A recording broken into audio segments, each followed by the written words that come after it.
Hoje vamos falar sobre os ministérios dos anjos, as atividades, as características. Então fique ligado, muita informação agora sobre anjos. Vamos começar definindo a hierarquia dos anjos. Hierarquia é a distribuição ordenada de poderes. A Bíblia traz algumas informações sobre a hierarquia angélica, baseada na inteligência, conhecimento ou autoridade que os anjos possuem. Bispo G, o que é hierarquia? Hierarquia, né, do grego, hieros, arqué. Hieros, sagrado, santo, arqué, governo. Então é a forma de você colocar o governo daquilo que é sagrado numa condição de submissão, né? Então tem uma hierarquia os anjos, cada um tem a sua postura, uns superiores a outros. É importante ressaltar nesse sentido que o reino de Deus é um reino organizado, não é? Então existe a hierarquia, existe um governo, existe uma ordem para que tudo seja feito com ordem e decência, uma ordem estabelecida na eternidade. Então, falando em hierarquia, nós vamos falar de vários graus. Grau seria uma palavra ruim, mas dentro dessa hierarquia, características dos anjos e também as suas posições. Então, vamos definir direitinho qual é a posição de cada anjo e qual que é a sua característica segundo a palavra de Deus. Vamos começar com o anjo do Senhor. O anjo do Senhor é a expressão comumente usada no Antigo Testamento para designar o próprio Cristo. Ele não é reconhecido imediatamente, nem mesmo quando fala, mas todos o aceitam como um ser divino e também como Deus. Então nós vemos aí que o anjo do Senhor é uma manifestação de Deus como anjo, não é? E até mesmo numa forma física. Então, por muitas vezes se manifesta no Antigo Testamento. Até então, quando Jesus realmente vem, então aí fica definido que a apresentação dos anjos no Novo Testamento é bem diferente do Antigo Testamento. Agora, vamos ver em 2 Reis 19, 35, algumas características dos anjos do Senhor. Vamos lá. Segundo o livro dos Reis 19, versículo 35. Então, naquela mesma noite, saiu o anjo do Senhor e feriu, no arraial dos assírios, 185.000. E quando se levantaram os restantes pela manhã, eis que todos estes eram cadáveres. Esse é o trecho da palavra de Deus que fala da guerra de Ezequias, né, o rei de Judá, contra Senaqueribe. Senaqueribe era o grande rei do Império Assírio, que já tinha ali feito um cerco na cidade de Jerusalém. E nós falamos na última aula aí que teve uma grande peste, de alguma forma, o anjo do Senhor interferiu, e nós vemos aí uma característica importante, que é um anjo que traz julgamento e destruição do inimigo. Então, tamanha é a força desse anjo. E é engraçado, né? Porque às vezes as pessoas acham que tem só anjinho, né? Aqueles anjinhos, criancinha, bebezinho, mas os anjos são anjos poderosos, né? Isaías 54 fala a respeito de um anjo chamado Assolador, que foi criado para destruir. Então existem anjos de destruição, obviamente, para destruir as obras do inferno. Vamos ver agora Êxodo 14, mais uma característica do anjo do Senhor. Vamos lá, Êxodo 14, versículo 19. Então o anjo de Deus que ia diante do exército de Israel se retirou e passou para trás deles. Também a coluna de nuvem se retirou de diante deles e se pôs atrás deles. Então é a figura do anjo do Senhor direcionando o povo de Israel na entrada do deserto. E isso foi durante todo o período de 40 anos do deserto. Interessante que é um agente de proteção do povo de Israel, porque não só guiava o povo no deserto, mas também protegia de víboras e de muitos males que existem no deserto. Então você vê a figura do anjo sempre com a marca da proteção sobre o povo de Israel. Isso em vários momentos da Bíblia, inclusive na interferência dos juízes. É muito comum ver os anjos do Senhor aparecerem ali no livro de Juízes, levantando os juízes para trazer o livramento do povo de Israel diante dos inimigos que circuncidavam. Aliás, que eram circunvizinhos, perdão. Vamos ver agora Juízes capítulo 13 falando nisso. Vamos lá, Juízes 13, versículos 3 a 5. Apareceu o anjo do Senhor a esta mulher e lhe disse: Eis que é estéril e nunca tivesses filho, porém conceberás e darás à luz um filho. Agora, pois, guarda-te, não bebas vinho ou bebida forte, nem comas coisa imunda, porque eis que tu conceberás e darás à luz um filho, sobre cuja cabeça não passará navalha. Porquanto o menino será nazireu, consagrado a Deus desde o ventre de sua mãe, e ele começará a livrar a Israel do poder dos filisteus. Aí está o anjo anunciando o grande livramento através de um homem chamado Sansão, aí, que seria um nazireu, um homem realmente diferenciado, né? Um homem separado. Nazireu é também a palavra santo, né? Aquilo que seria o santo no grego é o nazireu em hebraico. Então, o anjo dando instrução, uma orientação muito específica para aquele que seria um homem poderoso e que livraria Israel, toda aquela tribo de Manassés, da afronta dos filisteus. Então nós temos aí algumas características do anjo do Senhor. Tem mais, também no reino dos céus nós temos aí a definição agora do anjo mensageiro, um anjo mais comum. Anjos mensageiros são os que ocupam a base da hierarquia angelical, com a missão de levar uma mensagem do Senhor e ministrar o homem.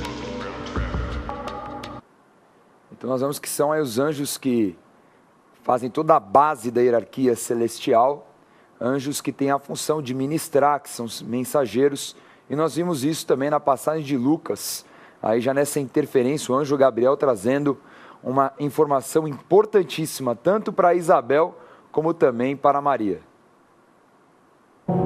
Vamos lá, disse-lhe, porém, o anjo: Zacarias, não temas, porque a tua oração foi ouvida, e Isabel, tua mulher, te dará à luz um filho, a quem darás o nome de João. Em ti haverá prazer e alegria, e muitos se regozijarão com o seu nascimento. Então perguntou Zacarias ao anjo: Como saberei isto? Pois eu sou velho e minha mulher avançada em dias. Respondeu-lhe o anjo: Eu sou Gabriel, que assisto diante de Deus, e fui enviado para falar-te e trazer-te estas boas novas. No 6º mês, foi o anjo Gabriel enviado da parte de Deus para uma cidade da Galileia, chamada Nazaré, a uma virgem desposada com certo homem da casa de Davi, cujo nome era José. A virgem chamava-se Maria. Então daí o texto falando do anjo Gabriel que veio anunciar a vinda de João Batista e também de Jesus. Então ambas estavam grávidas. Muito interessante aí o anjo falando e muito firme na posição dele, porque Zacarias não creu muito e acabou ficando mudo até o nascimento de João Batista. Gabriel. Às vezes as pessoas perguntam assim, mas Gabriel tem um significado, mas ele é um nome próprio, não é? É um nome próprio. Os nomes hebraicos, eles têm uma característica de ter sempre uma ligação, geralmente com Deus, né, com o Senhor. Por isso que a gente vê muito nomes terminados em El, e o termo El é Deus. E o Ias, que é de Yahvé, Jeová. Então tem essa ligação. E sempre tem uma tradução. Então a gente vê assim infinitos nomes, né, no hebraico que tem o quê? Tem um fundamento e um porquê. E Gabriel, inclusive, quer dizer varão de Deus, ou guerreiro de Deus, ou homem de Deus. Então ele é um anjo que assiste diante de Deus, mas não é um anjo guerreiro nem nada, é um anjo mais que leva informações, como levou inclusive para Daniel. Então ele tem esse chamado para levar determinadas informações aos homens. É legal que é um anjo que aparece tanto no Antigo Testamento como no Novo Testamento. Então a gente vê aí se cumprindo também nas duas alianças. O próximo anjo que nós vamos falar é o anjo chamado arcanjo. Vamos definir.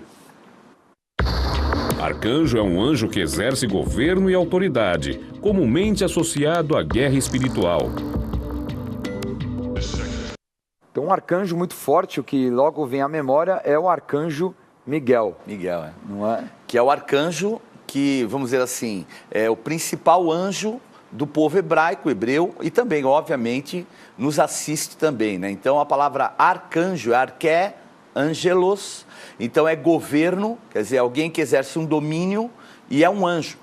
Então, é um arquianjo, é um super anjo, um anjo poderosíssimo. E no caso, né, como nós colocamos, o arcanjo Miguel é esse anjo que guerreia espiritualmente, que venceu o principado da Pérsia, que venceu também o principado da Grécia no início. Então, tem todo aí uma história que acontece no mundo espiritual. Vamos ver a passagem de Judas 1:9, em que aparece o arcanjo Miguel. Vamos lá, Judas, versículo 9. Contudo, o arcanjo Miguel, quando contendia com o diabo e disputava a respeito do corpo de Moisés, não se atreveu a proferir juízo infamatório contra ele. Pelo contrário, disse: o Senhor te repreenda. Essa é uma passagem muito interessante, né? E algo difícil de fazer, né? Porque, imagina, ele numa guerra espiritual estava disputando pelo corpo de Moisés, né? Porque o corpo de Moisés precisaria trazer as boas novas lá no Monte da Transfiguração para Jesus, junto com Elias. Então, essa guerra era uma guerra espiritual para que uma palavra profética se cumprisse. E o anjo, ele faz com que a palavra profética se cumpra. É ele que tem, vamos dizer, essa estrutura para fazer isso. E no caso, Miguel, ele poderia chegar para o diabo e chegar a afrontá-lo. E tinha tudo por quê. Ele poderia afrontá-lo, tudo, mas na hierarquia, ainda que o querubim seja ali o querubim da guarda, que era Satanás, que caiu, ele ainda tem aquilo que é a sua unção, porque os dons de Deus são irrevogáveis. Então ele foi esvaziado da sua autoridade, da sua competência, vamos dizer assim, mas a unção está lá. Então não vem um arcanjo falar contra um querubim, mesmo sendo um querubim caído, né? Isso recorda um pouquinho aquilo que Davi fazia em relação a Saul. Mesmo Saul usando e fazendo tudo que o diabo queria que fizesse, nós vemos que Davi não tocou na vida dele. Por quê? Porque era ungido do Senhor. Então vejam que o respeitar a hierarquia é algo muito sério e muito importante. Então ele, como arcanjo, para vencer um querubim, ele precisava do quê? De submissão a Deus, para usar o poder e a autoridade de Deus contra esse arcanjo, esse querubim, aliás. Outro anjo é o anjo Serafim. Vamos definir. Serafim é um anjo de adoração, por isso estão mais próximos do trono de Deus e têm aspecto como fogo. Esse é um anjo bem diferente, né? Um anjo de fogo, um anjo de adoração. É bem isso mesmo, né? Saraf, né? A gente pode até dar o exemplo, né? Quando o povo de Israel começou a reclamar e veio uma praga de serpentes abrasadoras. O nome das serpentes era Saraf, porque elas eram chamadas de fogo. A picada delas trazia assim uma condição de como queimasse. Então, esse termo Saraf são anjos de fogo. Por isso que ele pega uma brasa viva com uma tenaz, mas olha o detalhe, mesmo ele sendo um anjo de fogo e ele tendo acesso aos valores de Deus, a proximidade, ele não fere, ele não vai lá com a sua mão para tocar naquilo que é santo, porque a brasa viva era algo que estava próximo de Deus no altar, mas ele o quê? Ele vai com uma tenaz e pega aquela brasa para tocar os lábios de Isaías e purificá-lo, não é incrível isso? Impressionante. Vamos ver essa passagem. Vamos lá, Isaías 6, versículos 1 a 3. No ano da morte do rei Uzias, eu vi o Senhor assentado sobre um alto e sublime trono, e as abas de suas vestes enchiam o templo. Serafins estavam por cima dele, cada um tinha 6 asas, com 2 cobria o rosto, com 2 cobria seus pés, e com 2 voava, e clamavam uns para os outros, dizendo: Santo, Santo, Santo é o Senhor dos exércitos, toda a terra está cheia da sua glória. É impressionante essa visão de Isaías, até nos detalhes, né? Das asas, cobrindo os pés, cobrindo o rosto, né? Tamanha era a santidade, até no sentido de preservação daquele que estava vendo a visão. Sem dúvida. Daquele que estava tendo a visão. E você vê que ele dá essa visão ao Senhor e tem toda uma simbologia espiritual, como você falou, de santidade, de preservação, de submissão. Então é muito interessante a gente ver a postura dos anjos em relação ao Senhor. Ela é assim de uma submissão assim, incrível. Obviamente, até pelo fato de que Satanás e 1/3 dos anjos se rebelaram. E os anjos que permaneceram sabem o quanto é importante o sentimento da submissão, né? E é interessante até esse momento, porque Isaías, ele era um sacerdote corrupto, né? Corrompido, na verdade, por Uzias. E a gente vê aí o detalhe, o cuidado do anjo, né? De purificá-lo, de restaurar a condição dele de sacerdote, de profeta, né? E aí a gente vê, né, sente o quanto a graça ela é importante, né? Porque a despeito da condição dele, o quanto ele seria usado era muito mais importante do que o momento dele. E a graça de Deus é assim, algo que nos impressiona, porque se nós olharmos, Isaías foi o maior dos profetas, porque ele foi o profeta messiânico, o que trouxe todas as revelações de Jesus, coisas assim exatas. Então, nós vemos a importância dele, e ele estava no meio de uma guerra espiritual, porque Uzias trazia toda a condição de Satanás, pela idolatria, prostituição, tudo aquilo que Uzias trazia, mas o Senhor tinha o quê? Tinha um outro objetivo, e a graça se manifesta, né? Outro anjo, além do serafim, é o anjo querubim, um anjo poderoso. Vamos definir.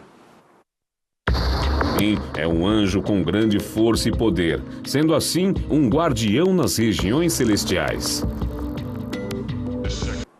Então, o querubim aí tem uma função muito forte, guardiões, em vários momentos da Bíblia, inclusive até a palavra de Deus fala que o Senhor orientou, quando fosse construída a Arca da Aliança, construir 2 querubins, né, ali sobre a tampa, né, vamos colocar o nome, tem outro nome, mas vamos falar tampa, né, que fica mais simples, e ali é onde a glória de Deus aparecia, entre os querubins. Impressionante isso.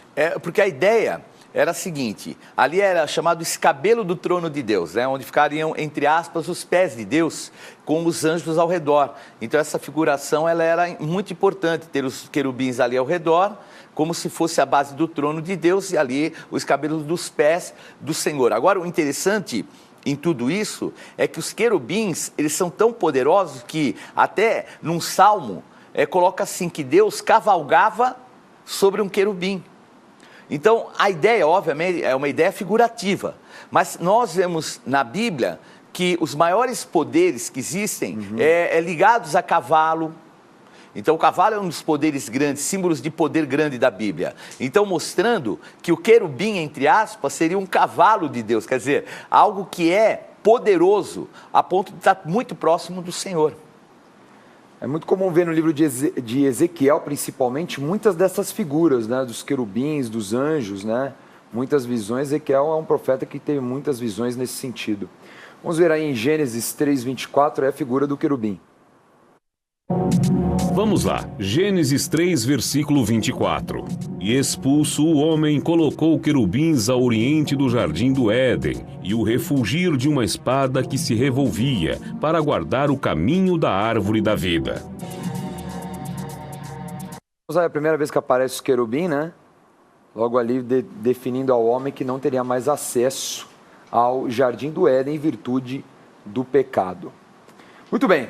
Vamos agora falar alguns ministérios. Vamos falar de 12 ministérios dos anjos, né? Qual é o trabalho, o ofício deles, o serviço dos anjos em geral. Vamos lá? O primeiro é a participação da adoração. Então, nós vimos já em Isaías 6, a questão dos querubins, também em Apocalipse 5. Então, os anjos, eles são também adoradores. Então é importante essa figura do anjo de sempre estar em contato com Deus. Depois, o segundo ministério dos anjos é a orientação ao homem. Então nós vemos aí em Gênesis 24, versículo 7, também em Atos 10. Né? Em Atos 10 é muito interessante, que é a passagem que o anjo aparece a Pedro, né? E também aparece ao mesmo tempo em Cesareia, para Cornélio. Então é interessante, fala tanto com um homem cheio do Espírito Santo, que era um apóstolo, como também um homem que ainda estava no processo de conversão, não era nem convertido. Era um homem que ajudava, dava esmolas, um homem justo, mas que ainda estava no processo de conversão. Muito, muito interessante. Vamos ver o terceiro. O terceiro ministério dos anjos é a proteção do homem. Então nós vemos lá em Atos 27 a passagem que Paulo está numa grande tormenta em direção a Roma e ele mesmo fala que o anjo falou que ele vai chegar lá, para todo mundo ficar tranquilo, que ele estava protegendo aquela viagem. E Daniel 6 também, nós vemos os anjos interferindo contra aqueles leões e não puderam devorar Daniel na cova dos leões. O quarto ministério é os mensageiros, são mensageiros de Deus. Então Atos 7, o diácono Estevão reafirma isso, e também lá em Lucas 2, 8 a 14, momento que vem trazer a mensagem para José. E tem mais, quinto ministério, o exercício do julgamento. Os anjos também são levantados para exercer juízo. Nós vemos isso em Êxodo 12, contra Faraó, e através das pragas também, né? Nós vemos o anjo da morte que veio na 10ª praga. Também lá em Atos 12, o anjo que se levantou contra Herodes, né? Exerceu um grande juízo por aquilo que Herodes tinha feito contra os apóstolos e também porque ele se achava tão poderoso quanto Deus. O sexto ministério é o serviço aos filhos de Deus. Então os anjos também foram levantados para servir. Nós vemos lá em Mateus 4 os anjos servindo a Jesus após aquele jejum. O sétimo ministério é a apresentação das orações a Deus. É muito interessante essa passagem de Apocalipse 3:8, né? Aquela passagem do incensário. Então eles também apresentam a Deus as orações dos homens.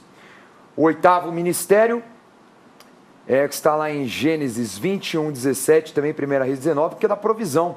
Elias, no momento ali difícil, fugindo de Acabe e de Jezabel no deserto, o anjo levando o alimento e ainda falando para ele, come, que você precisa comer, que a caminhada vai ser longa. Tem mais, hein? Não vai perder nota não. Nono ministério de guerra, anjos de guerra.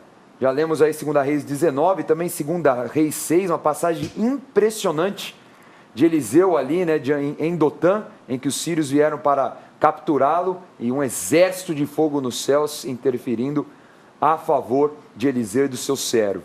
Mas o ministério décimo ministério, encorajamento, não é? Vem com a palavra de encorajamento lá em Daniel 9, depois que Daniel faz uma oração de arrependimento, então o anjo fala para ele, fica firme que o trabalho não é vão. E lá em Atos 27, como já falei também, o anjo encorajando Paulo, e assim Paulo a todos aqueles que estavam naquela nau que estava para naufragar. Depois, a 11ª, nós já entramos num teor profético, tanto no Antigo quanto no Novo Testamento. No Antigo Testamento, anjos que vêm trazer a palavra do futuro, a profecia. Então nós vemos isso com Abraão, depois com Sansão, né, a vinda de Sansão. Zacarias, que é um livro que fala muito de profecias e os anjos que trouxeram a palavra para ele. E por fim, 12º lugar, nós temos a profecia no Novo Testamento. Então a anunciação, por exemplo, a Isabel e a Maria, depois José também, para que ele entenda aquele momento especial de Maria, Jesus no deserto. Nós temos a manifestação do Novo Testamento, Jesus no Getsemane, naquela guerra espiritual. Os anjos depois anunciando na ressurreição que havia acontecido para todos aqueles que iam até a tumba. E mais, os anjos na ascensão, falando que da mesma forma que ele subiu, ele também desceria no final dos tempos. Então nós vimos aí 12 ministérios, 12 atividades dos anjos, anjos que estão para servir e ministrar o homem. Então essa foi a aula de hoje, Ministério dos Anjos. Vamos revisar. Nesta aula aprendemos sobre os ministérios dos anjos e seus tipos na hierarquia celestial. O anjo do Senhor, que é a figura do próprio Cristo no Antigo Testamento, para anunciar, exercer juízo e proteger o povo de Israel.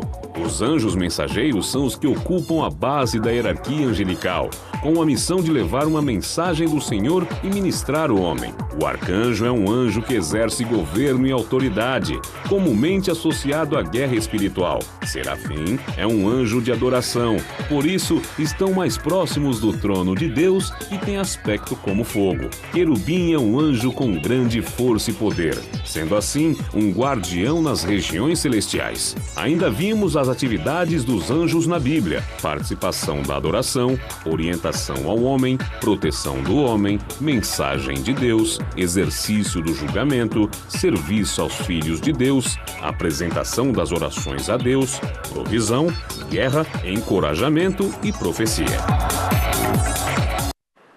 Próxima aula nós vamos falar sobre anjos caídos. Vamos agora ao quadro Acontece.